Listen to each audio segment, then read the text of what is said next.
If the Nigerian government continues to allow the killing of Christians, the USA will completely wipe out the Islamic terrorists who are committing these horrible, horrible atrocities.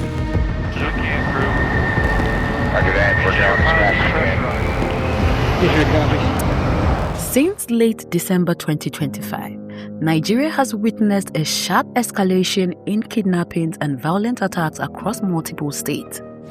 Entire communities have been thrown into fear, families torn apart, and hundreds of lives disrupted within weeks.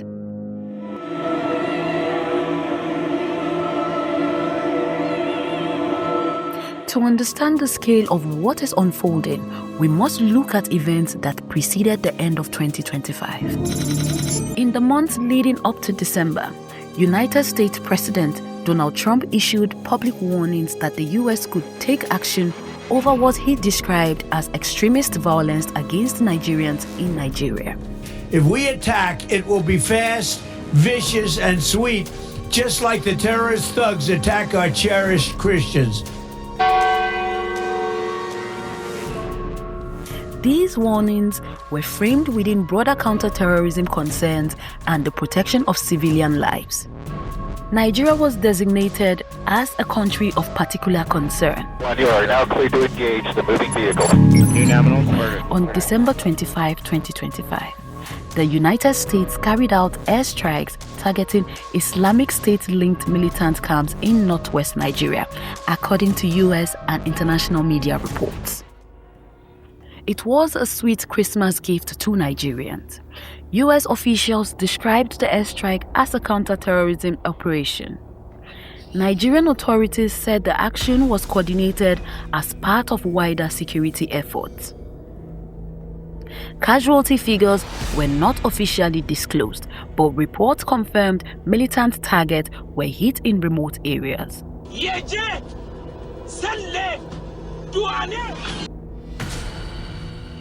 What followed raised serious alarm. Between December 26 and January 10, local monitoring groups and media reports documented multiple attacks across northern Nigeria. Villages in parts of Zamfara, Katsina, and Niger states were raided, leaving dozens of civilians dead. In this period alone, more than 100 people were reported killed.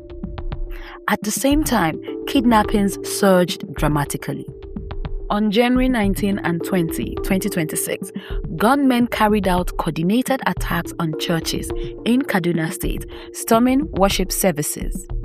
According to police confirmations and international reports, at least 168 worshippers were abducted.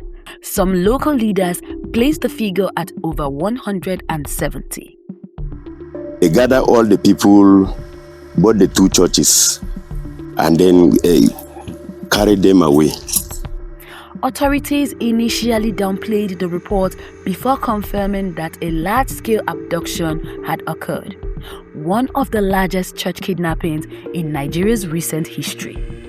Nobody is able to come out with any figure or name of any person that is kidnapped from that community. Our policemen, the chairman of the local government, and other agencies were at alleged scene of crime. We went there. Till now, there is no information about any attack or any kidnapping of over 300 persons. The Kaduna attacks were not isolated. In Zamfara State, armed groups abducted dozens of villagers during night raids. In Niger State, travelers were kidnapped along major highways, often in groups of 10 to 30 at a time.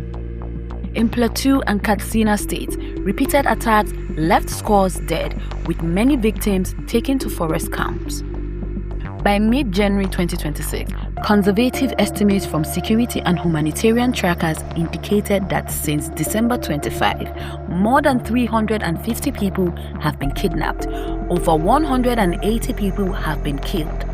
These figures are widely believed to be underreported due to attacks in remote areas.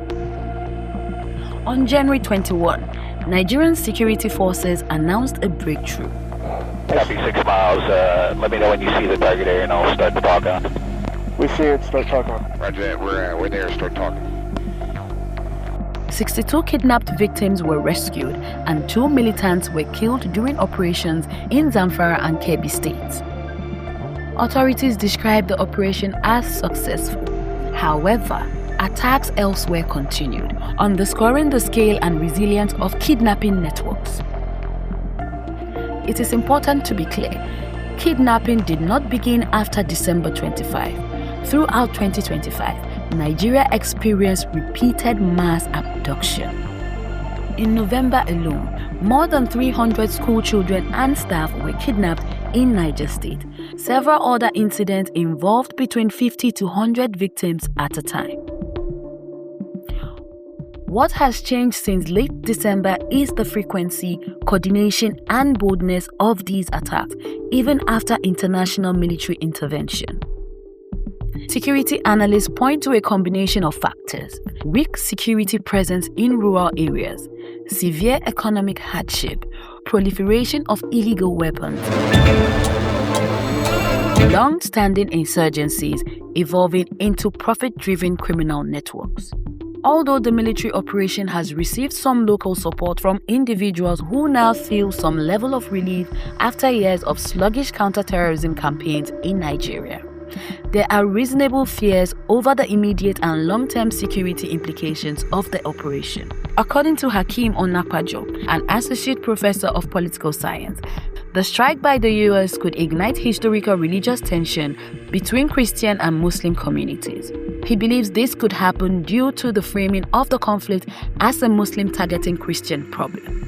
Also, there are concerns that foreign invasion to fight terrorism gives the impression of a weak and incapable Nigerian government, which may play into the hands of ambitious military coup makers aiming to attack a democratic regime. Furthermore, the Sahel is presently classified as the hotbed of terrorism by the Global Terrorism Index, as the deadliest terror groups are located there. Launching a war against their counterparts in Nigeria may occasion the influx of other terror groups into Nigeria to show solidarity. Most concerning also is the fact that Nigeria has the largest population in Africa, and a badly executed military operation may lead to a large-scale conflict. This could cause a massive humanitarian problem. While the government is doing its best to end the activities of insurgents, we must always remember that behind every statistic is a human story. Parents waiting for children, communities sleeping with one eye open, schools and churches, once safe spaces, have become targets. This is not only a security crisis, it is a humanitarian emergency unfolding in real time. As Nigeria confronts this moment, one reality is clear: lasting peace will require more than military force. It will require accountability, protection for vulnerable communities, and long-term solutions that address the roots of insecurity. I'm Erica John. This is iBrandTV.